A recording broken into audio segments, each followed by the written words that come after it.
Nadie podía explicar por qué. En aquella mansión enorme donde no faltaba el dinero, siempre faltaba algo más importante: la paz. Las niñeras llegaban con currículums perfectos, recomendaciones impecables y sonrisas preparadas. Pero ninguna duraba.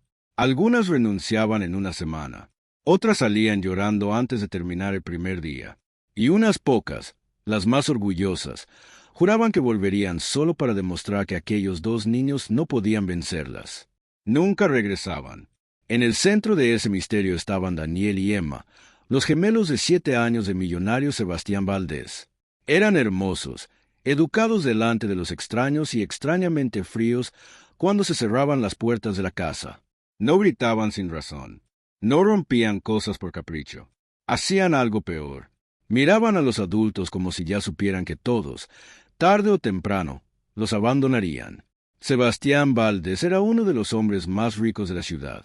Dueño de hoteles, edificios y empresas, aparecía en revistas con trajes caros y una expresión que parecía no sentir nada. Después de la muerte de su esposa, se volvió aún más distante. Para el mundo seguía siendo un hombre exitoso. Para sus hijos, era una sombra que entraba tarde y se iba temprano. Para el servicio, era un jefe difícil, exacto, duro. Un hombre que podía comprar casi todo, menos el cariño de sus propios hijos. Entonces llegó ella. Se llamaba Teresa. Era una mujer negra, humilde, silenciosa, de manos gastadas por años de trabajo. No venía de una escuela elegante ni de una agencia famosa. No sabía hablar con palabras finas ni vestirse como las otras candidatas. Había sido contratada solo para limpiar los pisos, quitar el polvo y mantenerse lejos del caos de los gemelos. Pero la primera vez que vio a Daniel y Emma, sintió algo extraño. No miedo, no rechazo. Lo que vio en los ojos de aquellos niños no fue maldad, fue dolor. Nadie imaginó que aquella empleada de uniforme sencillo haría lo que ninguna niñera, ningún psicólogo y ni siquiera su poderoso padre habían logrado. Porque Teresa no solo estaba entrando a una casa llena de secretos, estaba entrando en una herida abierta. Y cuando la verdad saliera a la luz, Sebastián Valdés tendría que enfrentar algo que llevaba años enterrando. La pregunta no era si Teresa lograría quedarse. La verdadera pregunta era esta: ¿por qué aquellos niños parecían odiar a todos, excepto una mujer a la que, en teoría, no debía ni mirar? La mansión Valdés estaba en lo alto de una colina, rodeada de jardines perfectos, cámaras de seguridad y un silencio que pesaba más que las paredes. Desde afuera parecía un sueño. Desde adentro, parecía un lugar donde nadie se atrevía a respirar con libertad. Teresa llegó una mañana gris de otoño, con una bolsa sencilla, unos zapatos limpios pero viejos y la necesidad urgente de conservar aquel empleo. Tenía 48 años, vivía con su hermana enferma en un apartamento pequeño y llevaba meses aceptando cualquier trabajo digno que apareciera.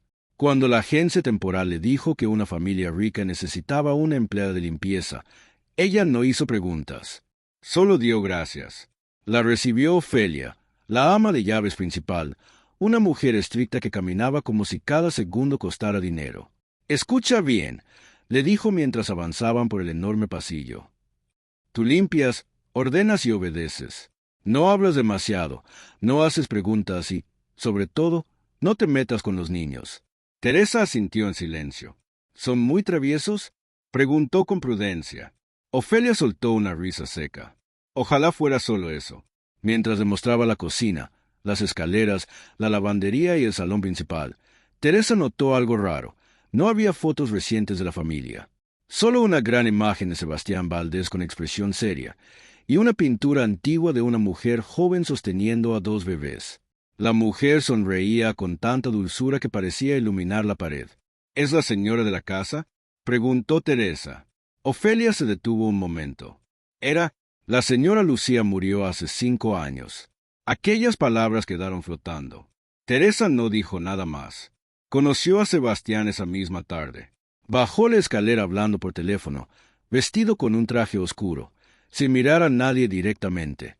Era alto, elegante y frío. Cuando Ofelia presentó a Teresa, él apenas inclinó la cabeza. «Mientras haga bien su trabajo, no habrá problema», dijo. No preguntó su nombre otra vez. No quiso saber nada de ella.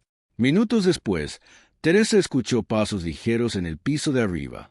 Al levantar la vista, vio a los gemelos detrás de la baranda del segundo piso.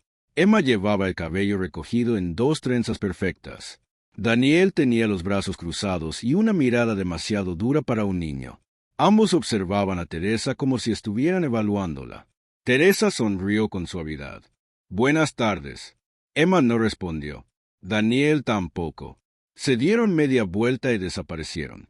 Más tarde, en la cocina, Teresa conoció parte de la historia. La cocinera le contó que, desde la muerte de Lucía, la casa cambió por completo. Sebastián enterró el dolor en su trabajo. Los niños empezaron a rechazar a todas las niñeras. Algunas se quejaban de sus silencios, otras de sus juegos crueles, otras de la extraña sensación de que los gemelos siempre estaban probando cuánto tardaría un adulto en rendirse. «No son niños malos», dijo la cocinera en voz baja. «Son niños rotos». Aquella noche, Teresa subió a limpiar el pasillo del segundo piso y encontró, frente a una puerta entreabierta, un pequeño dibujo tirado en el suelo. Lo recogió con cuidado. Era una casa bajo la lluvia. Afuera, 2 niños. Adentro, una figura de hombre sola, frente a una ventana. No había madre. No había sol. Detrás del dibujo, con letra infantil, estaba escrita una frase. «Si somos invisibles, nadie nos vuelve a dejar». Teresa sintió un nudo en el pecho. En ese instante comprendió que el problema de aquella mansión no era la rebeldía de los gemelos. Era el abandono vestido de lujo. Y sin saberlo aún, ella acababa de dar el primer paso hacia una verdad que cambiaría la vida de todos en esa casa. Durante la primera semana, Teresa hizo exactamente lo que le pidieron. Limpiaba en silencio, doblaba ropa, ordenaba habitaciones y evitaba cualquier acercamiento evidente con Daniel y Emma. Pero observar era parte de su naturaleza, y pronto entendió que los gemelos vivían en estado de alerta, como pequeños soldados en una guerra que nadie más quería ver. Desayunaban sin hablar. Iban a clases particulares dentro de la casa. Rechazaban los abrazos de Ofelia y apenas levantaban la mirada cuando Sebastián aparecía unos minutos antes de salir. Él preguntaba por tareas, horarios y medicinas, pero nunca por sueños, miedos o lágrimas. Era un padre presente en cuerpo y ausente en alma. Una tarde, Teresa encontró a Emma sentada sola junto a la ventana del salón de música. La niña miraba el jardín con una tristeza inmensa. «Está bonito el día», dijo Teresa mientras limpiaba el polvo del piano. Emma respondió sin mirarla. «No hables conmigo. Siempre empiezan así». Teresa guardó silencio. «Primero dicen cosas bonitas», continuó Emma. «Luego prometen que se van a quedar. Después se cansan y se van». Teresa siguió pasando el paño con movimientos lentos. «Debe ser muy feo sentir eso», murmuró. Emma volteó, sorprendida. Parecía esperar una corrección, no comprensión. «No importa», dijo la niña, endureciendo otra vez su voz. «Todos se van». Esa noche, Daniel hizo caer a propósito una bandeja cuando una nueva tutora intentaba ayudarlo con matemáticas. El vaso se rompió. La mujer se alteró y terminó gritando. Daniel sonrió con una calma escalofriante. «Ya sabía que usted también iba a gritar», le dijo. La tutora renunció al día siguiente. Teresa empezó a notar el patrón. Los gemelos no destruían por diversión. Empujaban a los adultos hasta sacarle su peor cara. Querían comprobar que, detrás de las sonrisas profesionales, todos escondían impaciencia, egoísmo o cansancio. Era su manera de adelantarse al abandono. Si hacían que los echaran o que renunciaran, dolía menos que encariñarse y perder otra vez. Pero había algo más. Cada vez que escuchaban la voz de Sebastián levantarse, aunque fuera por una llamada de trabajo, los niños se tensaban. Daniel apretaba los puños. Emma bajaba la cabeza. Teresa lo vio claramente una noche en que el millonario discutía con un socio por teléfono en el despacho. La casa no tembló por sus palabras, sino por el miedo silencioso de los niños. Días después, Teresa entró al cuarto de juegos para recoger unos libros y encontró una escena que le partió el alma. Daniel fingía ser un padre que salía de casa. Emma, sentada en el suelo, lo miraba y preguntaba con voz pequeña: «¿Hoy sí vas a volver?». Daniel respondió con frialdad adulta: «Tengo cosas importantes que hacer». Emma entonces abrazó un cojín con fuerza. Teresa se quedó inmóvil detrás de la puerta, sintiendo que estaba presenciando una herida convertida en juego. Esa misma tarde, mientras cambiaba las sábanas del cuarto de los niños, descubrió algo debajo de la cama de Emma, una caja de cartón llena de cartas dobladas. No estaban enviadas a nadie. Eran cartas para su madre. Mamá, hoy papá volvió tarde otra vez. Mamá, Daniel dice que ya no recuerda tu voz. Mamá, si tú estuvieras aquí, la casa no daría tanto miedo. Teresa tuvo que sentarse al borde de la cama para no llorar. Desde ese día, dejó de ver a los gemelos como niños difíciles. Empezó a verlos como dos almas pequeñas ahogándose en una casa demasiado grande para tanto dolor. Y aunque trató de mantenerse al margen, algo dentro de ella se rompía cada vez que veía aquella tristeza escondida tras miradas duras y respuestas cortantes. Teresa sabía lo que era crecer sintiéndose menos, sentirse olvidada, aprender a callar para sobrevivir. Tal vez por eso, sin proponérselo, empezó a hacer lo imposible. No para que los niños la quisieran, sino para que dejaran de creer que no merecían ser amados. Teresa no conquistó a los gemelos con regalos, órdenes ni promesas. Lo hizo con algo mucho más difícil: constancia. Cada mañana les decía buenos días aunque no respondieran. Les dejaba la merienda servida como a ellos les gustaba. Cuando Daniel rompía algo, ella no lo humillaba. Cuando Emma se encerraba, Teresa no forzaba la puerta. Simplemente estaba ahí. Con el paso de las semanas, algo casi imperceptible empezó a cambiar. Daniel dejó de mirarla con desafío todo el tiempo. Emma comenzó a quedarse cerca cuando Teresa limpiaba. Un día incluso le pidió que le ayudara a coser un botón de su muñeca favorita. Fue un gesto pequeño, pero en aquella casa, lo pequeño valía como un milagro. La verdadera grieta en el muro pareció una noche de tormenta. Los truenos sacudían las ventanas cuando se fue la luz por unos segundos. Emma lanzó un grito ahogado. Daniel corrió hacia su hermana, pero el miedo también le temblaba en el cuerpo. Teresa, que venía de pasillo con una linterna, encontró a ambos abrazados en la alfombra. «Estoy aquí», dijo con voz firme y cálida. No preguntó, no presionó. Solo se sentó en el suelo con ellos hasta que pasó el peor estruendo. Emma se aferró a su brazo. Daniel no se apartó, y por primera vez, los dos permitieron que una adulta se quedara cerca cuando tenían miedo. Después de aquella noche, la confianza creció. Una tarde, Emma llevó a Teresa al viejo salón azul, una habitación casi siempre cerrada al final del corredor oeste. Allí estaban guardadas cajas, muebles cubiertos con sábanas y recuerdos que nadie tocaba. La niña caminó directo hacia un pequeño escritorio y sacó una llave escondida dentro de un florero roto. «Daniel dice que no debemos enseñarle esto a nadie», susurró. «Pero yo creo que tú no eres como los demás». Abrió el cajón inferior del escritorio y sacó un sobre amarillento. «Lo encontramos detrás del retrato de mamá», dijo. Teresa sintió un escalofrío. Dentro había una carta con la letra fina de Lucía, la madre de los gemelos. La hoja temblaba en las manos de Teresa mientras leía en silencio. «Si algún día mis hijos leen esto, quiero que sepan que los amé desde antes de conocer sus rostros. Y si alguien les dice que su madre se fue porque estaba cansada de vivir, no lo crean. Yo no quería dejar a mis niños. Tengo miedo, mucho miedo. Sebastián no es el hombre que todos creen. Su dolor lo está volviendo cruel, y hay cosas en esta casa que me hacen sentir atrapada». Teresa dejó de respirar por un instante. Siguió leyendo. «Si algo me pasa, no dejen que mis hijos crezcan creyendo que fueron una carga. Nunca lo fueron. Ellos fueron mi luz. Y quien lea esto, por favor, protéjalos de la verdad a medias. Porque una mentira repetida muchas veces puede destruir el corazón de un niño para siempre». La carta terminaba sin firma completa, como si hubiera sido interrumpida. Teresa levantó la vista y encontró a Emma observándola con los ojos llenos de terror. «Papá dice que mamá estaba enferma y que un día decidió irse para siempre», dijo la niña. Pero Daniel escuchó a dos empleados decir que no fue así, que hubo una pelea esa noche. Teresa sintió que el suelo se abría bajo sus pies.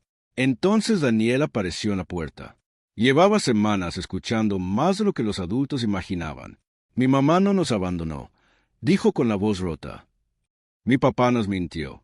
En ese momento, Teresa entendió que el verdadero secreto de la mansión no era el comportamiento de los gemelos. Era la historia falsa con la que habían crecido.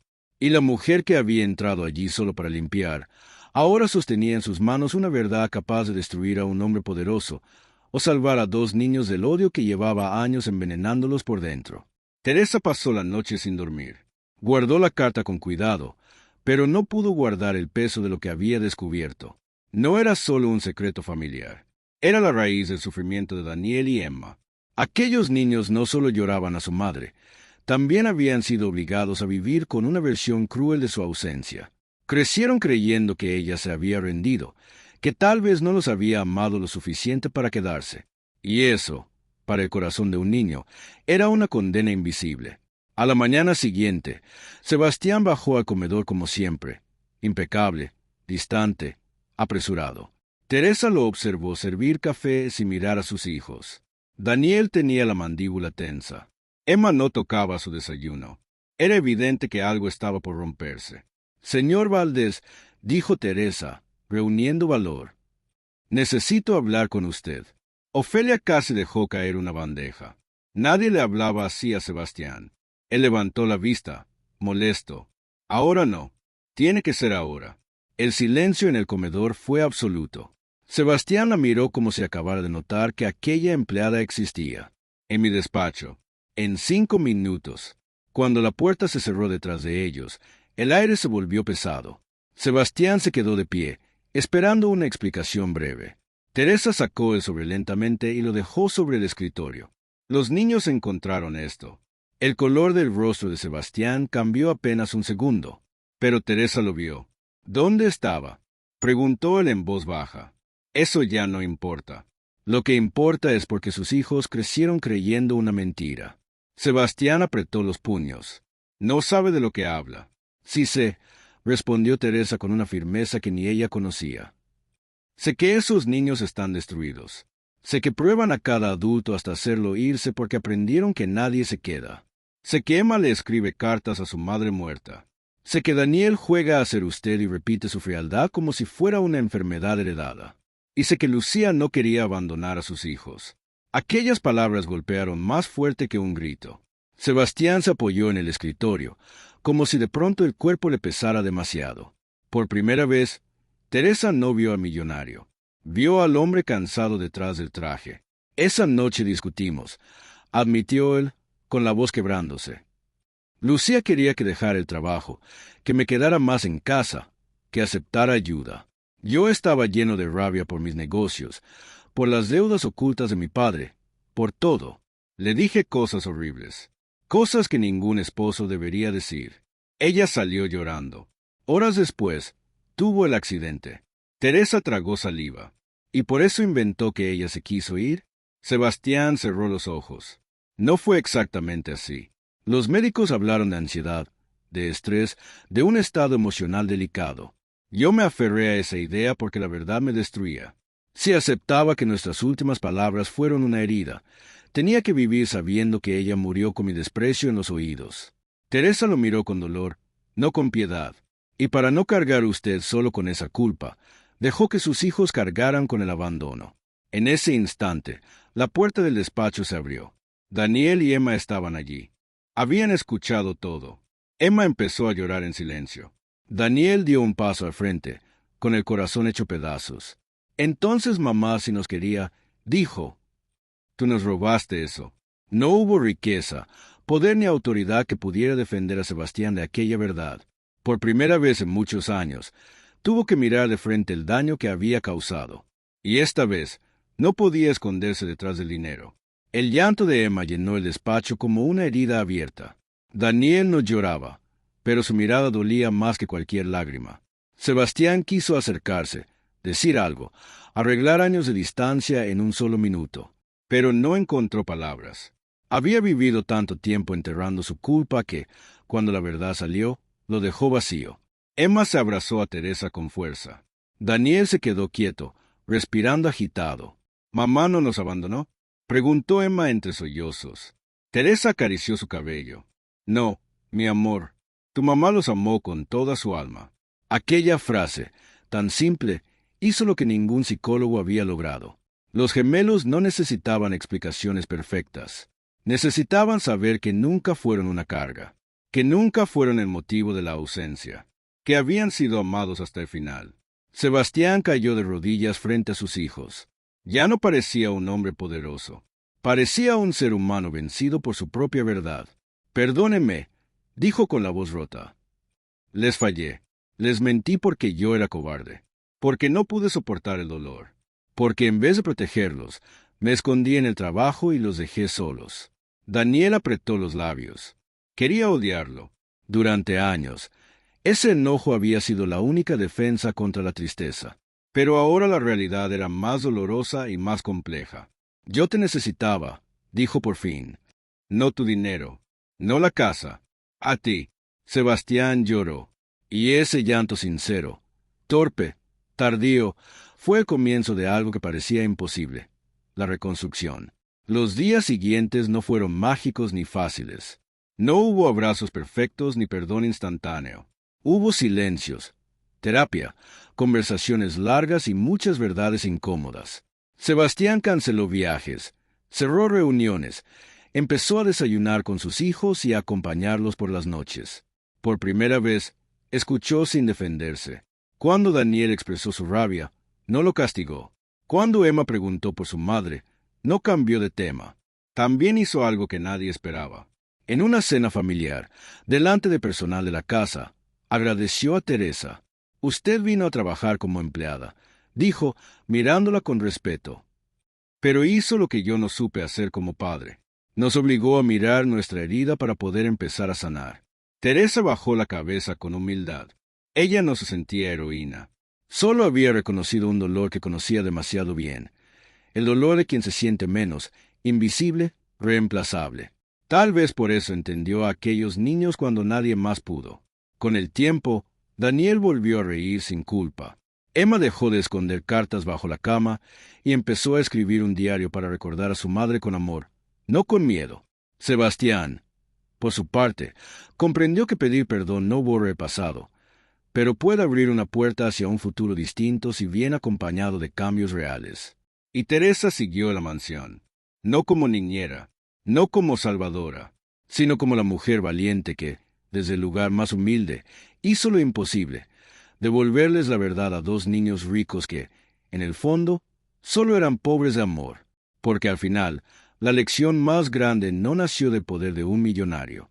Nació del corazón de una mujer que eligió cuidar donde otros solo supieron mandar. Y así quedó una verdad imposible de negar. A veces, la persona más sencilla es la única capaz de hacer el milagro más grande. Pero ahora que lo sabes, dime, si tuvieras que elegir entre proteger una mentira que evite el dolor o decir una verdad que puede romperte el alma para sanarte después, ¿qué escogerías tú?